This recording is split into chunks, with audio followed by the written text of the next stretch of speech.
When was the last time I took a road trip? How many national parks could I hit in 2 weeks? What about hotels? Wait, hey, Erica, how much am I spending on travel? When your questions about life turn into questions about money, there's Erica, the virtual financial assistant to help you spend, save, and plan smarter. Only from Bank of America. What would you like the power to do? Erica is only available in the English language. You must download the latest version of the mobile banking app, only available on select mobile devices. Your chat may be recorded and monitored for quality assurance. Message and data rates and additional terms may apply. Bank of America N.A., member FDIC. This episode is brought to you by Essentia. A better you starts with better hydration. Essentia is on a mission to inspire people to do what matters most. Their proprietary ionization process transforms water from any source into ionized alkaline water, providing water that's 99.9% pure with a pH of 9.5 or higher. Essentia overachieving H2O, the #1 ionized alkaline water. Shop now.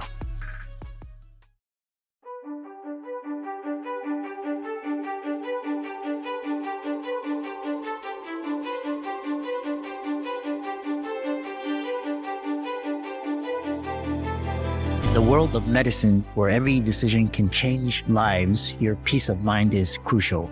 This is where Pattern steps in. Imagine insurance made simple, fast, and personalized just for you. With Pattern, you're not just getting disability and life insurance, you're ensuring your future and protecting your greatest asset, your income.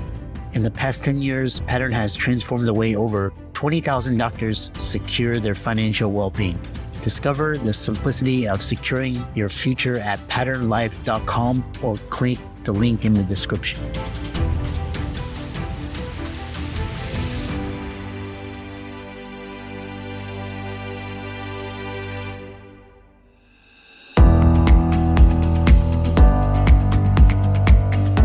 We work hard as physicians to take care of the health and well-being of our patients. But when it comes to our money, do we have the same condition of care? Probably not. Let's change that together. Welcome to the Financial Freedom for Physicians podcast, where we'll fight and advocate for your financial literacy. As always, I'm your host, Dr. Christopher Liu. Thanks for being here. Let's jump into the show.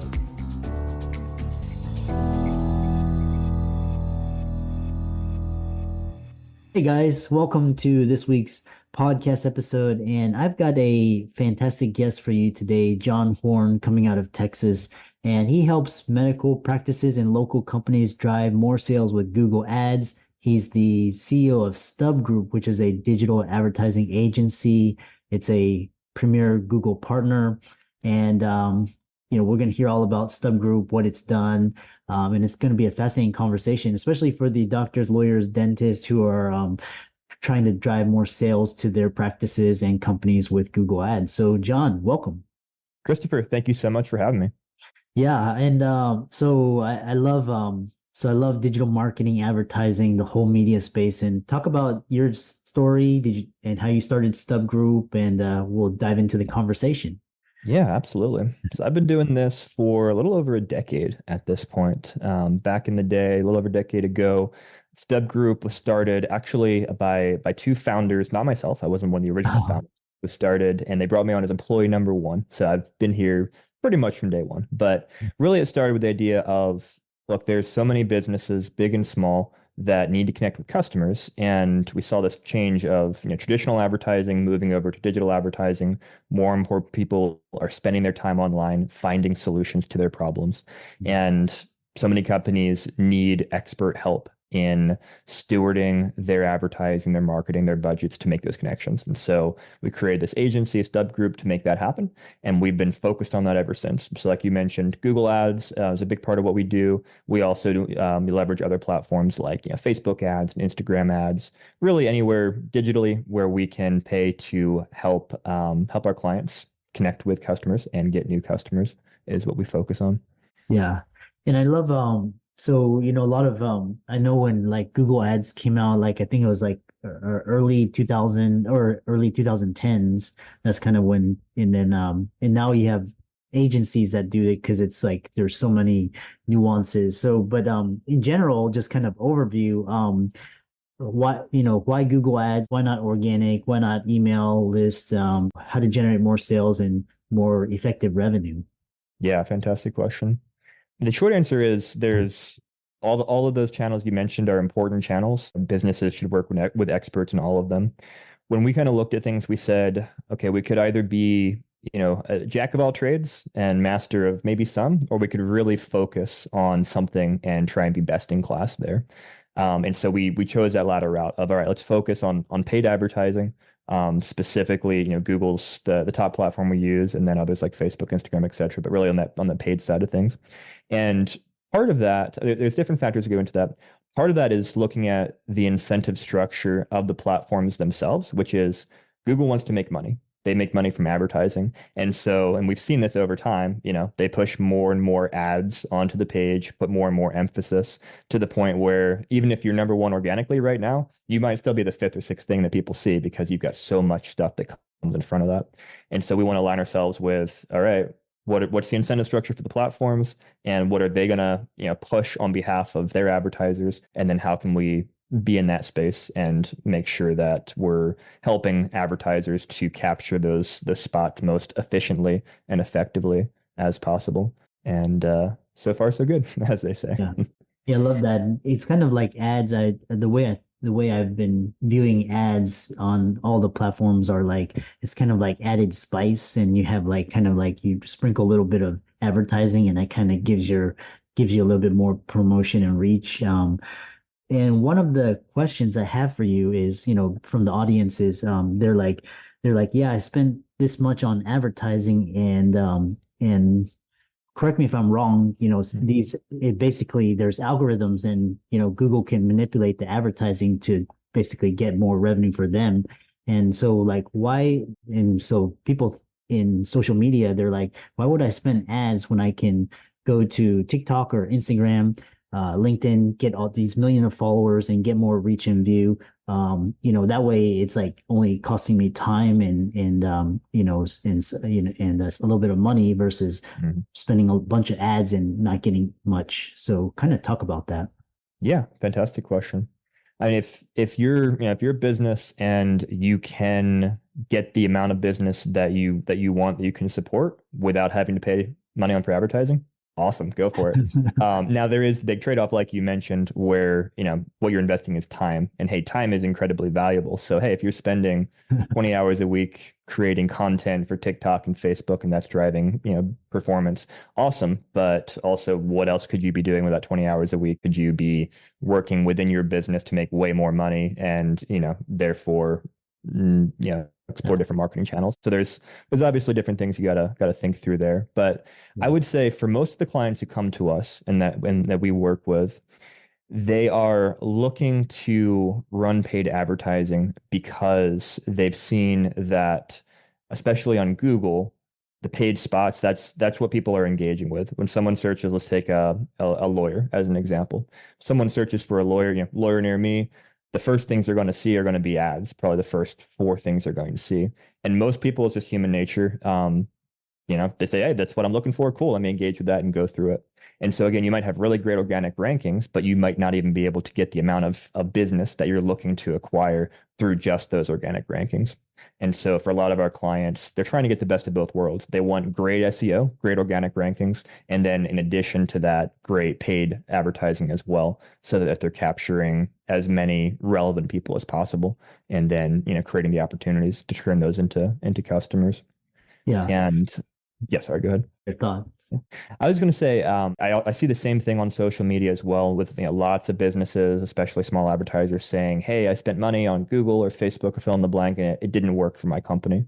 And there's a lot of reasons for that. Sometimes it's, it doesn't work for every single company. Sometimes they don't have the margins and the numbers for it to make sense. And sometimes we have to have hard conversations with clients to say, look, it's a very competitive space. If you're only making X, per customer you're bringing in, we can't get you new customers at that level because it's just too competitive. So that certainly happens sometimes. But then often what also happens is that these small businesses, they'll have spent money on Google or Facebook, but they won't have spent it well. And so, they're saying, hey, it didn't work. But the problem is they weren't going after the right people. They didn't have the right messaging. They weren't tracking to see which parts were working, which parts weren't working. And so they haven't tested the model to see if it could work well for them, if they're running good campaigns. They've just tried like the DIY stuff that Google offers or Facebook offers, and they said, oh, it doesn't work for me because they didn't know what they were doing. So I think I see both kind of sides to that coin fairly often. Yeah. The other question I have for you is because for example, social media, they have the algorithms are going to downregulate certain things and basically promote certain things and kind of like it's all kind of your true core audience versus kind of playing to the algorithm. Is there such thing in Google Ads where they downregulate an ad where you spend a bunch of money and they're like, yeah, we're gonna rug you and we're not gonna promote your business? Does that ever happen? That's just for my own curiosity. Yeah, there's a couple things that happen there. There are times where Google will flat out say you can't advertise with us, and that's what they call suspending a Google ad account. Google's got a bunch of different policies that you have to abide by, and a lot of small businesses and even big businesses, they'll either accidentally violate a policy, or they'll do something that was in a gray area because it wasn't clear what the policy was, things like that, and they'll get suspended. And so we actually help a lot of businesses figure out what went wrong and fix those issues to get back online. We've helped a lot of businesses with that over the years. But separate from that, separate from actually, hey, you got the red bar of death in your account with Google saying you can't advertise. When it comes to like ranking ads and down relegating things like that, on the Google side of things, it's essentially an auction that takes place. And so everyone who wants to show up for a particular search on Google, they're targeting to show up for that keyword or that search in a variety of ways. And for each person that's eligible to show up, Google calculates an ad rank essentially. And so they're looking at things like how relevant is the ad to the search, how much money is the advertiser saying they're willing to pay for the search, and a bunch of different things. And so the winners are the winners who have, generally speaking, really relevant ads that speak to what the person is searching for and who are willing to, pay for that spot. And it's a very dynamic thing. Every single time a search happens, there's a new dynamic auction taking place. So there's, literally millions of signals and variables that go into it in the back end to determine that ad rank and determine who wins a particular auction. But ultimately, Google is trying to show really relevant ads to people because that's Google makes more money. Like the higher the click-through rate is, the more money Google makes. So they want to show, if you search for, buy an umbrella, they don't want to show you an ad for Geico insurance because you're not going to click on that. That's not what you're looking for. Even if Geico's like, hey, I'll pay you $100 for this click, still they'll probably make more money if they show an ad for an umbrella that's going to get clicked, 50% of the time. And so they'll make more money even if they're making less per click. And so Google's like, okay, how do we maximize the relevancy of ads, which maximizes the click-through rate, and then looks at how much you're telling them you're willing to pay for those clicks to try and maximize their revenue. The last thing you want to hear when you need your auto insurance most is, "Thank you for calling. Please listen to your list of 46 possible service options." Which is why when you choose USAA Auto Insurance, you'll get great service that is easy and reliable. 24/7 online service for claims, access to roadside assistance, and more. All at the touch of a button. Start getting the service you deserve. Get a quote today. Ability to receive a quote depends on membership eligibility. Membership eligibility and product restrictions apply and are subject to change. USAA means United Services Automobile Association and its affiliates, San Antonio, Texas. Forget the burdens of tenants and toilets. Equity Multiple simplifies your investment journey, letting you invest passively in vetted, professionally managed commercial real estate. Only 5% of reviewed investments reach Equity Multiple's platform, with our asset management working on each from funding through exit to maximize your returns. Whether you're on the couch, in your exec chair, or the backseat of a rideshare, Equity Multiple brings cash flowing real estate investments straight to your fingertips. All investments involve risk. Visit equitymultiple.com to learn more. The other question I have is I'm always looking at the next frontier, and social media, advertising, media, all this is a game of attention. So where does Google rank in terms of because I'm always looking for the undiscovered areas where you can maximize, like you pay for an ad and you get maximum return because eventually these platforms will mature and then you got to move on to. So where does Google compare to, like you mentioned, Facebook, Instagram, LinkedIn, YouTube, TikTok? I'm not sure what's going to happen to TikTok, but kind of these Snapchat, all these platforms. Yeah, that's a fantastic way to look at it. And I would say I would probably put Google and Facebook and Instagram on a similar level in terms of maturity. They're very mature platforms. They're the biggest advertising platforms digitally. And so tons of advertisers, it's usually the first place people go. So there's a lot less arbitrage than there used to be in terms of, look, it's very competitive. Now the reason it's competitive is because they have so many people's attention. So if you want to show up for people who are searching for something, you got to be on Google. You could just go after Bing, but they've got whatever, like 8% market share. So, you're going to have a few people, but nothing compared to the scale of Google. Same idea, for Facebook, Instagram. In terms of frontiers, I think, there's always frontiers. I think one frontier that could really change the search landscape in particular is AI. Specifically, what I mean by that, things, LLMs like ChatGPT, Google's Gemini, things like that, which there's a lot of unknowns. But I think the many billion-dollar question right now is, how is that going to impact people's search behavior? Are they going to start their searches in ChatGPT or Gemini as opposed to going to google.com? If so, how are the different companies going to try to monetize those things? Are they going to start putting ads, into those systems as a subscription model, things like that? So that's a frontier that we're looking at very closely to say, all right, how is this going to change how our clients can connect with people online, and how can we make sure that we're positioning our clients well to take advantage of that potential change in search behavior? Yeah, I love that because when I go to Google, the search is just one step, and then when I go to ChatGPT, which gives you a better answer, it's additional two steps. So it's kind of like, is it worth that extra to get better information, or kind of for the AI to put it together? And that was my question about this AI and advertising is how is AI, I mean, you mentioned how people are searching, but how is AI going to play into digital advertising, this media landscape?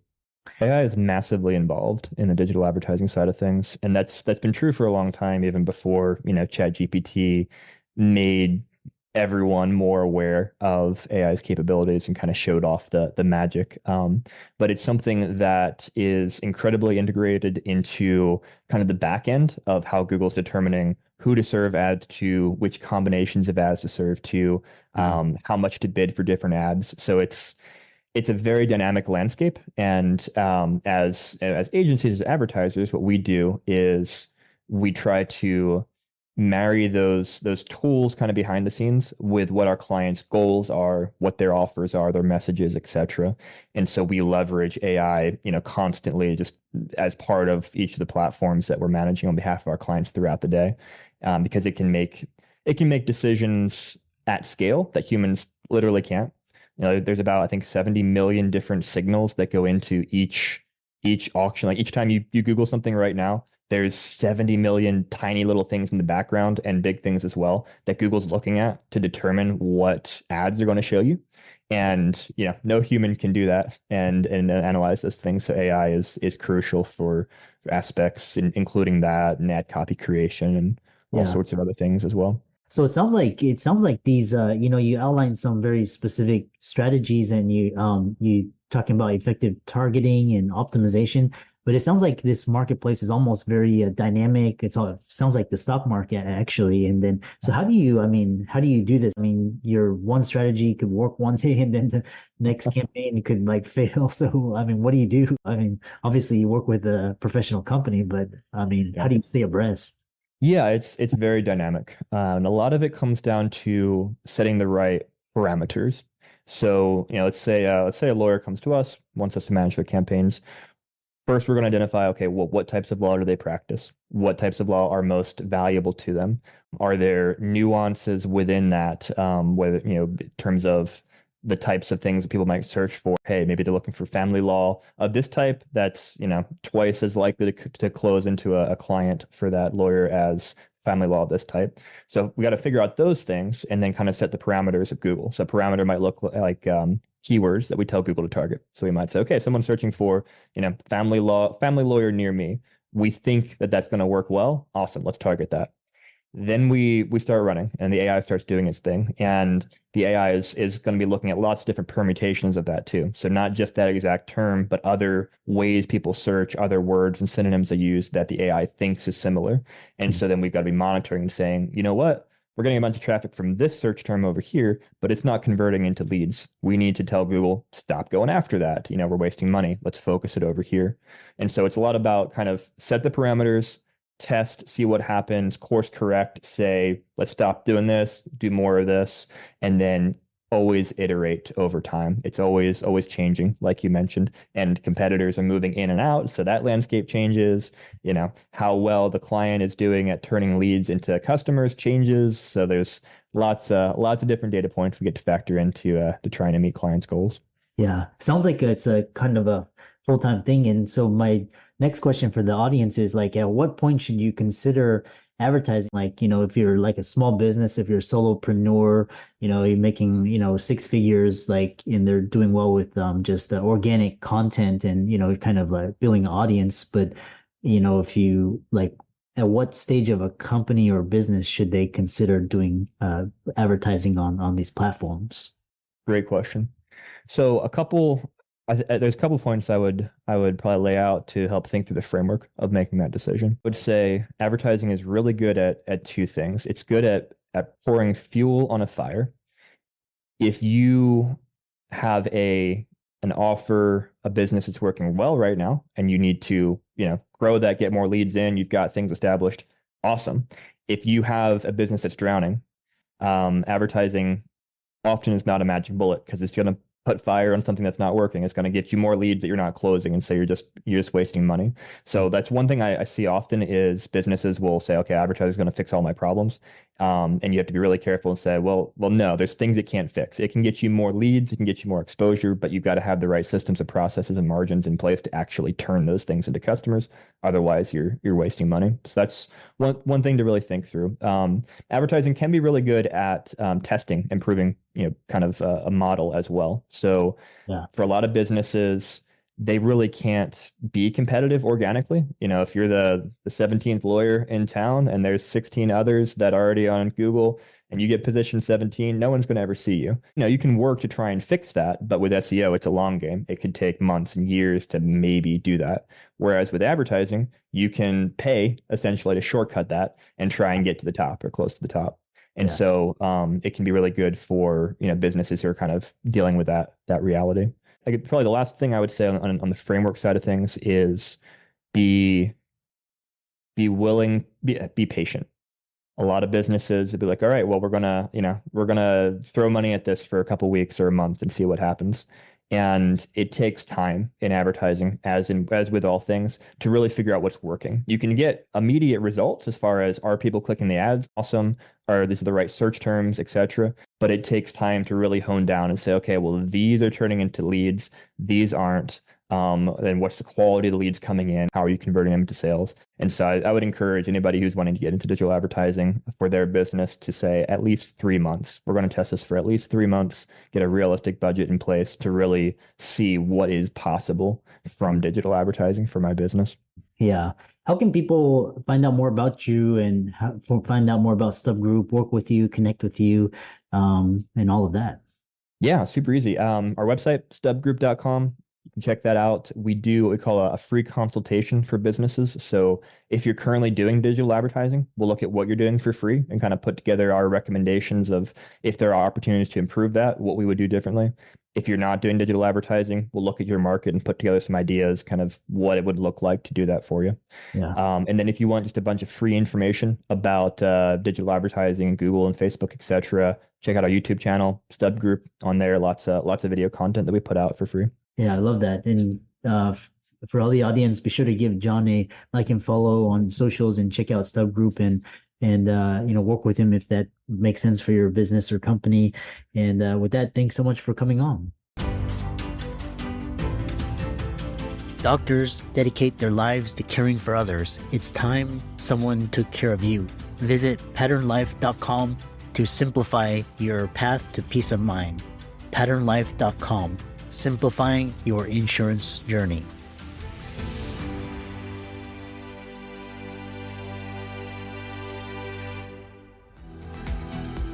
I'm excited that you made it for another episode.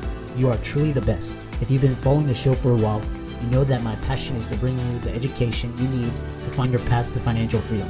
Please come back week after week for new content, new resources, and great guests. Until then, if you haven't already, please be sure to check out the website, www.drchrislumdphd.com for more support. I'll see you next week.